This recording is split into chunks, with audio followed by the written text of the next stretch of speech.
Hello, healers and health seekers. It's me, Ichoda, healing with medical medium information for 3 years and 8 months now. If you want to know all of the diagnoses, the symptoms and conditions that I am healing from, in the description box below there are links that'll take you to my whole story. There's a little synopsis. But today is time for What's Up Wednesday. And that is when I come in here and I make a video talking about my healing journey and where I am and what I've been up to and what's been going on with me. So what's been going on with me this week? Well, if you've been watching my videos, then you know that right now, because of some blood sugar issues and digestive issues, I decided to, well, I didn't decide. My body decided for me that I am going to be all raw and no fat for a while, maybe indefinitely. We'll see. And that's actually been working out really well for me. Once I got my rhythm going and I kind of figured out like how many smoothies I needed to consume in a day, how many 32 ounces of something I needed to consume in a day and how frequently, it's been really good. It's been really, really good. So here is what I consume in an average day. I start my day obviously with 32 ounces of honey lemon water, always. And a half an hour later, I have the 32 ounces of celery juice. And a half an hour after that, I have the heavy metal detox smoothie. Although for the last 3 days, I have been doing vitamin C shock therapy. So right before my heavy metal detox smoothie, I will have that vitamin C drink that Medical Medium talks about. It's 1 cup of warm water, a teaspoon of raw honey. I do 2 ester C capsules in it, and then the juice of an orange, and mix it all together. It's delicious. It's almost like a warm tea if I make the water accidentally too warm. But it's really good. It's really good. I really enjoy it. Anyway, so I'll have that before my heavy metal detox smoothie, and then a couple more times throughout the day. So then I'll have a heavy metal detox smoothie, and following my heavy metal detox smoothie, usually about a half an hour after my heavy metal detox smoothie, I will have the Medical Medium apple pie smoothie, which is 2 apples, 1.5 frozen bananas, 1.5 cups of water. I just use regular water. You can use almond milk or nut milk or coconut water also, but I have regular water, so I use regular water. And then it has cinnamon, powdered ginger, and nutmeg. And I also put a little bit of cardamom in it because I love cardamom. So I will have that.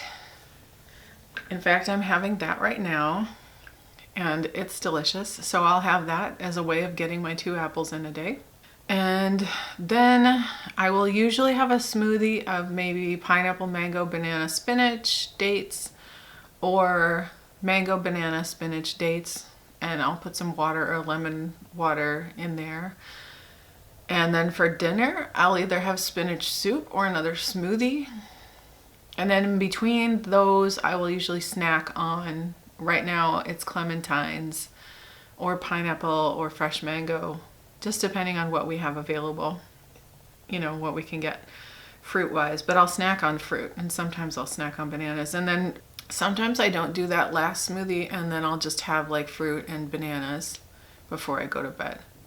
I was trying to get in the pound of greens a day, but I've stopped focusing on that as much. I still definitely try to get in a lot of greens, but I do notice that right now, at least for my digestive stuff, it was feeling a little bit better to have a little bit less greens and more fruit. And that's why I added in all the fruit snacks and stuff. But that's what I do in an average day, and it's actually sustaining me really well, and it's keeping my blood sugar up, and it's keeping me going. And then always before bed, I make a 32-ounce container of lemon water, and I'm either already drinking it before bed, and then I take it and keep it by my bedside table at night, because it's so dry right now. It gets really dry, and so when I do wake up in the night to go to the bathroom or something, I will generally take some drinks of lemon honey water, and then I'll have it the rest of whatever's left when I get up in the morning, and then also still do a whole lemon water, because I don't count that as part of my morning lemon water unless it's like more than halfway full. Anyway, so that's what I do. That's what I've been consuming, and I'm feeling really good with it, and I definitely do feel like my digestion is healing up. I have not had any more episodes or anything even close to an episode or even any discomfort or anything. It's just been really good. And because I'm eating all raw and I'm just cleansing, my skin is in various states of whatever because I'm just cleansing.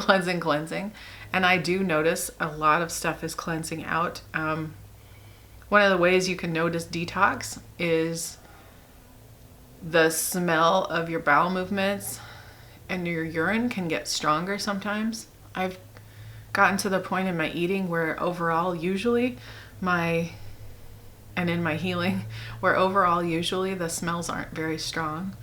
But sometimes they are, like when I'm cleansing. But then I always, honestly, I get pretty delighted about it because I'm like, oh, more bad stuff's coming out.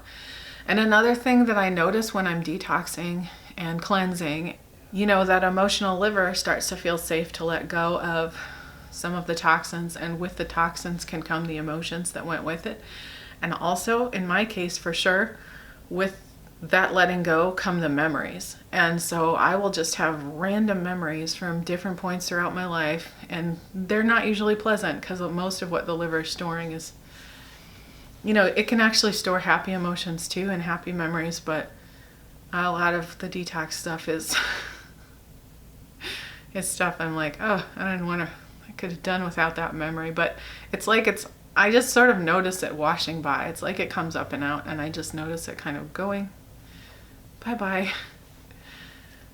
So another thing that a friend of mine, Amber Stone, you would know her as Astral Medicine on Instagram and Amber Stone on her YouTube channel, she reached out and said, she's a friend of mine, so we talk regularly, and she said, hey, I'm going to do this social media detox. Do you want to do it with me? And I was like, yeah, I do. Let's do this.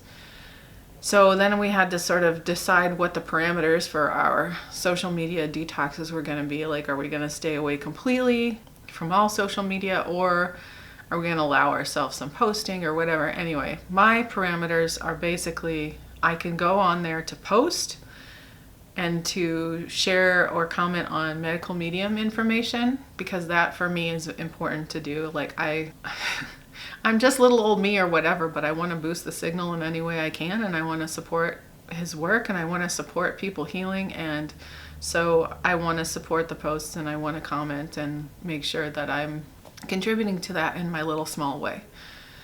So that's important to me, and I don't consider it part of social media because when I just go on there to read his post, I'm not scrolling.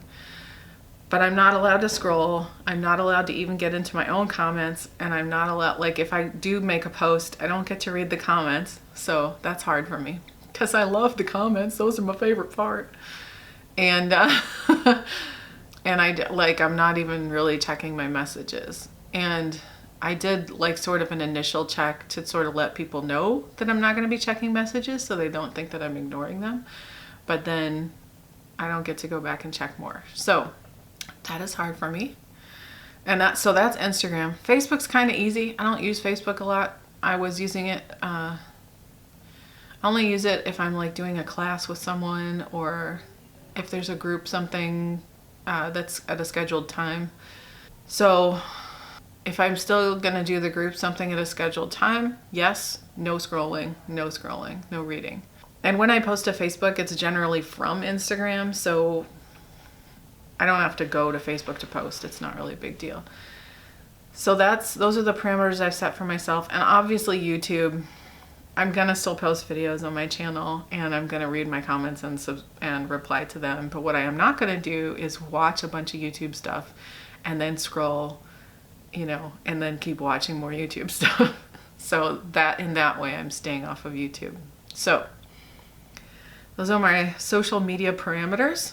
Like I said, I can make a post on Instagram, and I can even post stories, but I cannot scroll, and I cannot read other people's posts. That's really hard for me. It's interesting.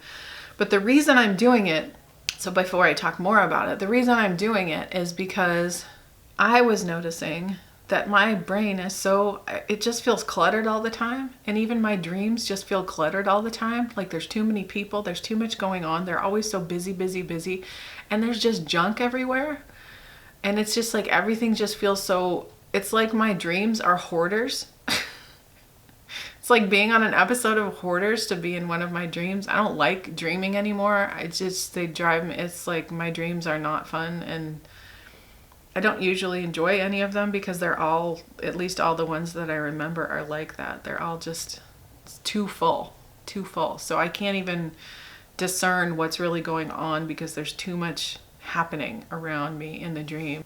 But it's not just stuff, it's people too. There's just like, there'll be so many people all the time, like conventions and huge gatherings of people. And so I want my dreams back and I want my brain back. I just sort of feel like it's being occupied with too much unconscious use of social media. And already, we've only been doing this for a few days now, but already I am noticing a difference. I'm noticing that I have more space. Now it does mean that the emotions that I am trying to mask by using social media, and also because I'm doing a cleanse, like all these emotions just get to come up and be felt and heard and seen. But they do get to be felt and heard and seen, which is the difference, because they'd come up before and I'd be like unconsciously like, I need to check Instagram for no reason. And because I didn't want to feel that stuff. But now I'm willing to feel it. I think part of it is I am at a place in my healing where I'm ready to feel the uncomfortable things. And as my dear friend Eileen says, be comfortable with being uncomfortable. I've had different parts of my journey where that was okay with me, and then I've had parts of my journey where that was not okay with me, where I didn't want to be comfortable with being uncomfortable, and I didn't want to have to deal with it or feel it or whatever. So here I am at a place where I'm ready to be comfortable with being uncomfortable, and I am noticing different emotions coming up. And like today, the theme has been feelings of unworthiness and feelings of like trust issues, like not being able to trust my friendships and not being able to trust, and it's not the people, and I'm very aware of this. This has nothing to do with the people that I'm friends with. In fact, the friendships that I have now, I feel are deeper, realer than in a long time, and I so incredibly value them, and I cannot believe the gifts that the universe is giving me by bringing these people into my life and allowing me to connect with them and allowing me to have these kinds of conversations where we are both fully seen and fully heard and respected and valued for who we are. It's incredible. And I think it's because I'm having these kinds of friendships that it's bringing up these old patterns of you're not worthy and they don't really want to be your friends and whatever. So I've been noticing these voices that I feel like I thought they were mine. Part of what I've been doing lately, I'm really exploring discernment, to discern what is mine and what is not mine, and to try to hear the difference and see the difference and feel the difference and recognize the difference. So within that discernment, I am noticing patterns that are not just familial, but they're ancestral. Like they go way, way, way back in my lineage, and they didn't come from me. But because I've lived with them my whole entire life, I think they're mine because it's a voice I'm so familiar with. I think it's my own. It's not mine, it turns out. And I was just noticing this today, it's not mine. It turns out that this voice that's always in the back saying, especially with the friendships, like, oh, you're not worthy, or they really don't want to be your friend, and you're just a burden to people, and you're just bothering them, and they don't want to talk to you. That I know immediately. I'm like, oh, that definitely comes from my mom. And she probably inherited from her mom, and she probably inherited it from her mom, and down through the line of women in my whole lineage, down for generations, down through even to ancestors. And I don't know how far back it goes. But when you just think about the history of women and what women have been told throughout history, it probably goes pretty far back as far as like their value and their worth and all that stuff. But it was like for the first time, maybe not for the first time, but really I was able to recognize that that voice is not my voice. That did not come from me, and I don't think that. And those negative thoughts that are habits, like there's so many things that we can be addicted to. We can even be addicted to thinking negatively about ourselves and that negative thinking. And that was one that I feel like maybe was an addiction for me, or some kind of family patterning. Sometimes things that you get comfortable with and are familiar, it's like you don't necessarily like it or want it, but at the same time it's familiar, so it feels safe somehow and okay. And that was definitely one of those things. And seeing that allows me to then call on the angel of habit and the angel of addiction and the angel of insight and the angel of purity, and ask for help with discerning what's mine and what isn't mine, and for breaking those addictions and breaking those patterns and clearing that out of my energy field and clearing it out of my family line.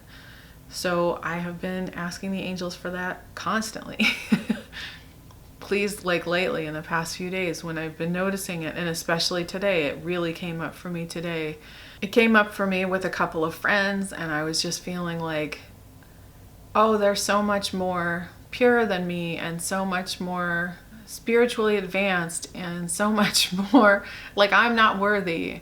And I've noticed that the unworthiness stuff comes up all the time. Like it comes up in talking, thinking about what kind of practitioner I want to be. And it has stopped me throughout my life. I cannot even tell you how many times the unworthiness has stopped me from really going for something, because I just felt like even if I got it, like I didn't deserve it. And so there have been times when I've been awarded things or I've been given things or offered things, and I was like, oh, you're wrong. And then I wouldn't take it, like jobs and stuff like that. Like, oh my goodness.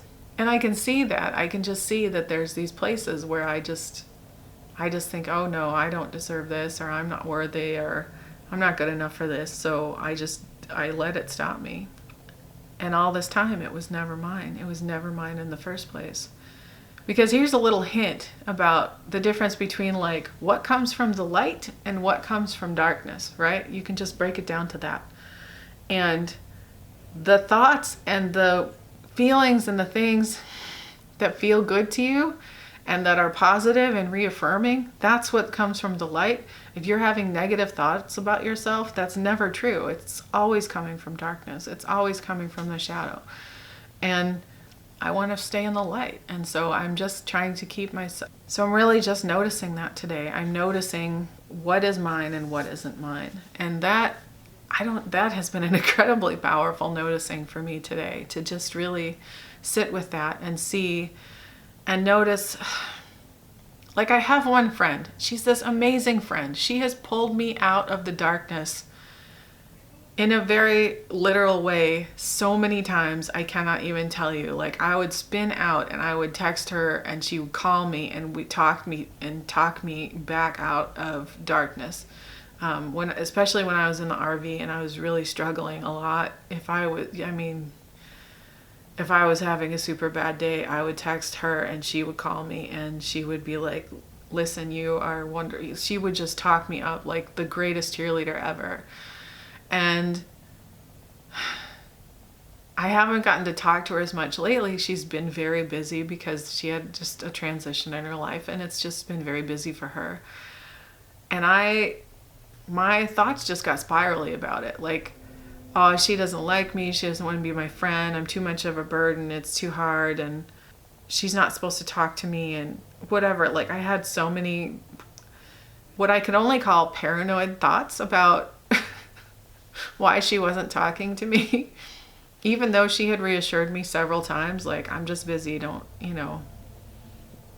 And she's like, it's not personal. But for some reason, and I could accept that for a while, and then I'd get weird about it again. And I was just like, what is wrong with me? Like, this is not, none of it was coming from her at all. Like, none of it. She's just off doing her thing, like whatever she's busy with doing. It's not coming from her. It's not, but I'm like, oh, I just have the sense that this, and I'm like, but then I realized in the middle of it, I was like, this is probably really silly. And I'm already noticing today that these patterns are coming up, and I think this is part of it. I think this is just part of it. I'm like, okay, so I just need to sit with this and be with it and just love myself through it. Okay, it's okay. You're having these thoughts, but they're not you. They don't belong to you. And notice, are they yours? Like, they're not mine. That doesn't come from me. That comes from patterning. That comes from stuff I heard from my mom my whole life, and stuff she heard from her mom, and on and on and on. And just like toxins, like physical toxins can be passed down through the generations, those thought patterns and that soul damage and stuff like that can be passed down as well.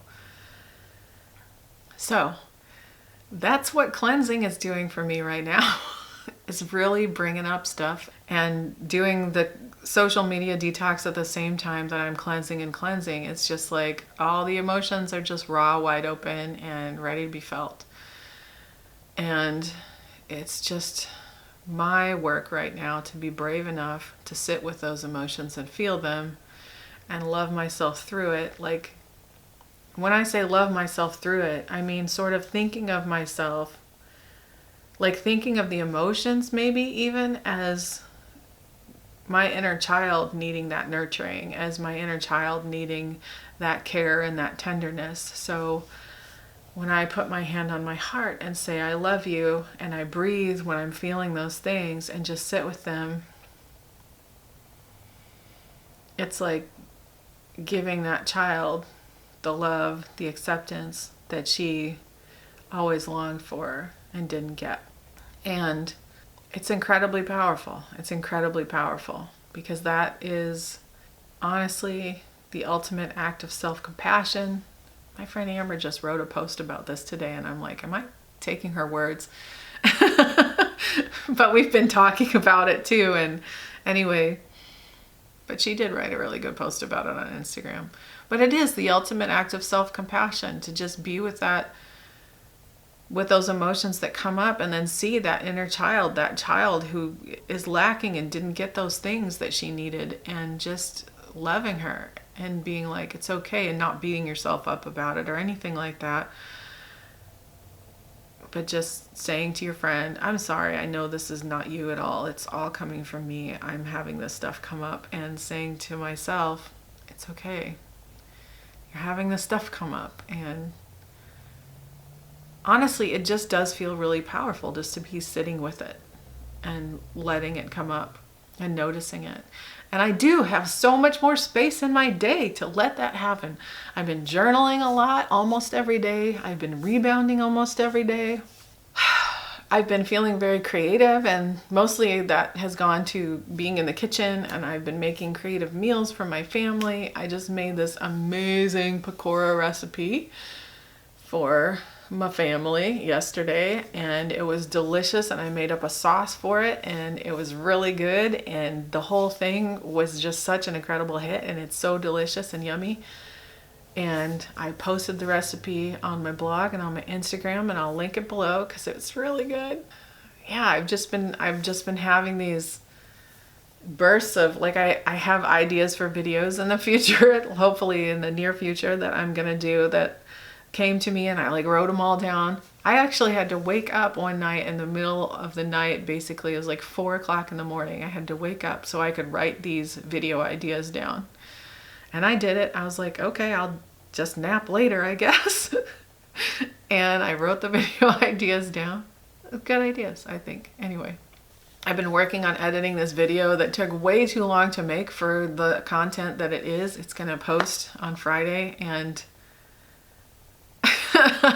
I don't know. Hopefully it's I don't know. I learned some new skills, so it's worth it, but I'm not sure that I'll do more content like that because it was kind of silly how long it took to edit it. Especially when you watch it, you'll be like, really? This didn't seem like it was hard. It was really hard. But it's fun. It's just more creativity. So that's my week in healing. I've been feeling really blessed, and I've been feeling really content and peaceful. And there has been some sadness and some grief because I have a lot of sadness and grief in my liver. And I think literally lifetimes, but also in my own lifetime, many layers. Muffins the pug came in here, interrupted the video, started barking and barking like crazy under the bed. I had to get my son in here to see what she was barking at. I mean, I looked, but I was like, it's a ball, but I couldn't reach it. My son is long and tall and he can reach things. So he got the ball for her. She now has the ball. She's playing with the ball. That's all she wanted. There are 6 balls like this in the house, throughout the house. She needed that one, just that one. Pugs is silly. Okay, so I don't know where I was in the video. I don't know. I feel like I'm doing some really powerful inner work, some really powerful soul and emotional work, and it's really big. And working on discernment and trusting my intuition and doing a lot of healing work and just noticing things as they come up. Okay. After a silly game of chase with Muffins, I'm gonna wrap up this video because I don't know where I was. I don't know what I was talking about. I'll just say this. Whatever I was talking about, I'll say this. I am feeling so incredibly grateful for every part of this journey. I've come up against some intense times in my healing journey. I have had flares and I've had symptoms and whatever come and go. I have had profound healing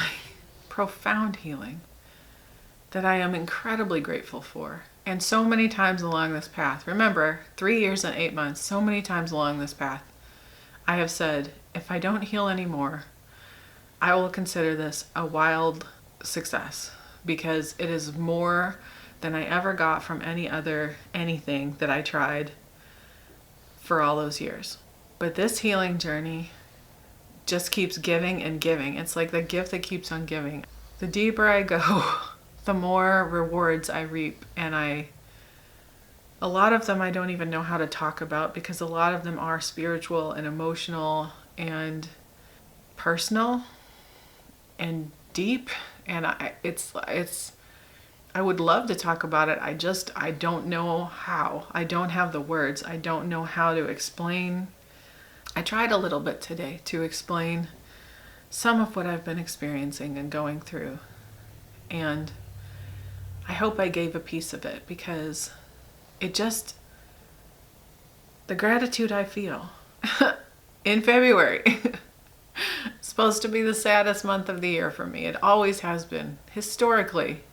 I mean, aside from the month that my son died, which happened to be in June, which is a bright, summery, sunny, beautiful month. But it's just always, I don't know, February has always just been the hardest month.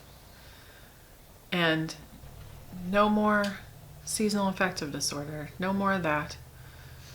I just feel so at peace right now.